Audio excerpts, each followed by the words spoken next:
வாயத் தொடங்க சிஎம். அடாடா, உங்க சிஎம் நெஞ்சிலேயே குத்திட்டு வந்தீங்க பாருங்க, அதெல்லாம் வேற லெவல். பேசுங்க பேசுங்கன்றீங்க, பேசுனா எந்திரிச்சு ஓடிடுறீங்க.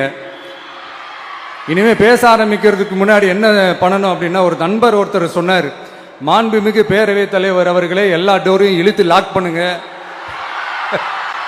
அப்படின்னு சொல்லிட்டு தான் பேச்ச ஆரம்பிக்கணும் போல் இருக்கு. ஏன்னா பேசிட்டு இருக்கும் போது எந்திரிச்சு ஓடிடுறாங்க. 5 நிமிஷம் பேசினதுக்கே குளத்தூர்ல கொத்து பரோட்டா போட்டாங்க.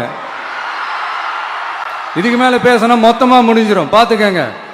நாம அரசியல் பேசினா விஜயெல்லாம் அரசியல் பேசலாமா அப்படிங்கிறது. சரிப்பா, நமக்கு எதுக்கு வம்பு, நம்ம பாட்டுக்கு நம்ம வேலையை பார்ப்போம், எதுக்கு அவங்கள பத்தி பேசிக்கிட்டு அப்படின்னு இருந்தா விஜய்க்கு அரசியலே பேச தெரில அப்படிங்கிறது. இப்படியே மாறி மாறி மேகதாது அணையை பற்றி என்ன தெரியும், விஜய் அதை பற்றி பேசல. இப்படி நம்ம அரசியலுக்கு வந்ததுலேருந்தே ஒரு கூட்டம் குறை மேலே குறையா சொல்லிக்கிட்டு பாட்டுக்கு பாட்டு கச்சேரி எங்களுக்கும் பண்ண தெரியும், பண்ணலாமா? இந்த மேகதாது அணை சம்பந்தமான அந்த வழக்கில் தமிழ்நாட்டோட பெட்டிஷனை சுப்ரீம் கோர்ட் எப்போ ரிஜெக்ட் பண்ணுச்சு? அப்போ யார் ஆட்சியில் இருந்தா? ஏன் ஒழுங்காக வாதாடல? நீங்கள் ஒழுங்காக வாதாடி இருந்தீங்கன்னா அதை ரிஜெக்ட் பண்ணியிருக்க மாட்டாங்கல்ல. ஏன் ஸ்டாலின் சார் வேணும்னே விட்டுட்டாரா? ஏன் இப்படிலாம் கேள்வி கேட்கலாமா? இப்படிலாம் கேள்வி கேட்டாதான் மேகதாது அணையை பற்றி பேசுனதா அர்த்தமா? ஏன் அந்த ஸ்டேட்டு சிஎம் பேசுறாரு, நீங்க ஏன் பேசல? அப்படின்னா நம்ம ஸ்டேட்டோட உரிமையை எங்கே நிலைநிறுத்தணுமோ அதுக்காக வேலை பார்க்கறது மட்டும்தான் முக்கியம். சும்மா சவால் விட்டுக்கிட்டு சீண்டி பார், நான் யார் தெரியுமா, தொட்டு பார், இப்படிலாம் பேசிக்கிட்டு இருந்தா வேலைக்கு ஆகாது.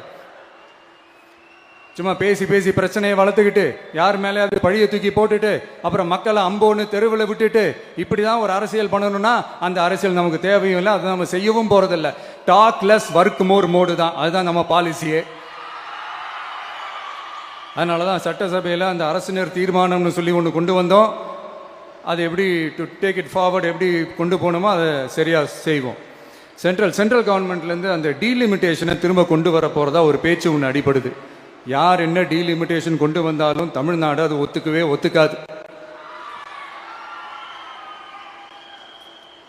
நமக்கான இடத்தை யாரும் பறிக்கவும் முடியாது, அது பறிக்கவும் விட மாட்டோம். இப்படி நாம இருக்கும் போது இந்த தீய சக்தி திமுக எங்க போய் நிக்குது, யார் கதவை தட்டிக்கிட்டு நிக்குது, அது உங்களுக்கே நல்லா தெரியும். மக்களே, இந்த தீய சக்தியும் தீந்து போன சக்தியும் வேற வேறலாம் இல்லை, கூட்டு களவாணிங்க. சொல்ல முடியுமா அவங்களால? எங்களுக்குள்ள ஒட்டும் இல்லை, உறவும் இல்லை, அறிவிக்க முடியுமா, நிரூபிக்க முடியுமா? இந்த வரப்போற இடைத்தேர்தல் அதை நிரூபிச்சு காட்டுங்க, அப்புறமா பேசுங்க.